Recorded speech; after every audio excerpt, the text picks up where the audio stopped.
On ne sait pas grand-chose sur Olian. Je sais juste qu'il a travaillé dans un centre pendant un certain temps et qu'il est prêt à nous en parler. Il devrait arriver par là. Le voilà. Oui, c'est lui.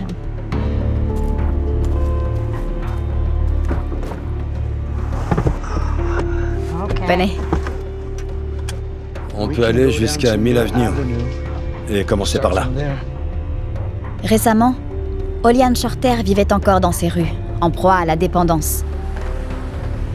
Quand un centre thérapeutique l'a embauché comme recruteur, ou courtier comme on les appelle dans le milieu. J'étais constamment en déplacement, à toute heure de la nuit. J'essayais de trouver autant de gens que possible. Sa mission, trouver des têtes pour remplir les lits. Je ciblais tous les gens qui étaient seuls et qui n'avaient nulle part où aller. Des gens désespérés, qui luttaient contre leurs addictions. Et je me reconnaissais en eux. À cette période, Olian a besoin de liquide et son patron lui verse au noir jusqu'à 200 $ pour chaque individu qu'il ramène. Il m'avait dit de bien m'habiller. C'était grâce à ça qu'on pouvait les approcher. J'avais toujours de l'argent sur moi. Ça me servait à les attirer. Vous les payiez pour qu'ils vous suivent? Oui, c'est comme ça qu'ils m'ont appris à faire. Cette pratique est illégale. Mais visiblement, c'est une méthode courante. Vos clients, comme vous les appelez, étaient uniquement des Amérindiens? Oui, ils insistaient beaucoup là-dessus. Je leur demandais s'ils étaient couverts par l'American Indian Health Plan. Vous leur demandiez ça? Et si ce n'était pas le cas, on les aidait à y souscrire. Comment ça se passait? Vous en savez plus? On les mettait devant un ordinateur et puis ça se faisait en 2-3 clics.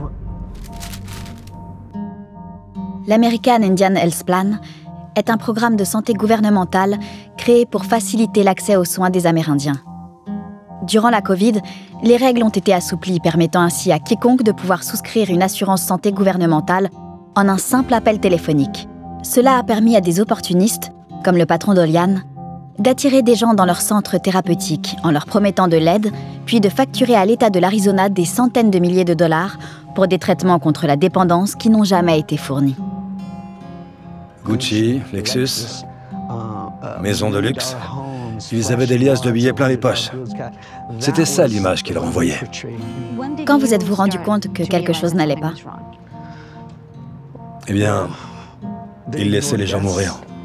Dans le centre? Oui, sous leur responsabilité. Il y a eu au moins 7 morts. Après 2 ans de recrutement, Olian, rongé par la culpabilité, décide de démissionner. À l'époque, les Amérindiens avaient une prime sur la tête. Notre cuir chevelu avait de la valeur.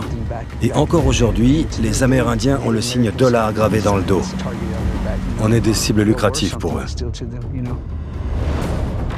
Selon nos estimations, ces systèmes frauduleux auraient provoqué la perte de centaines de millions de dollars, au minimum.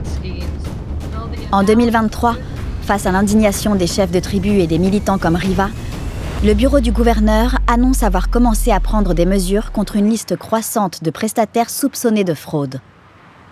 Plus d'une centaine d'établissements seront suspendus et 45 seront poursuivis en justice.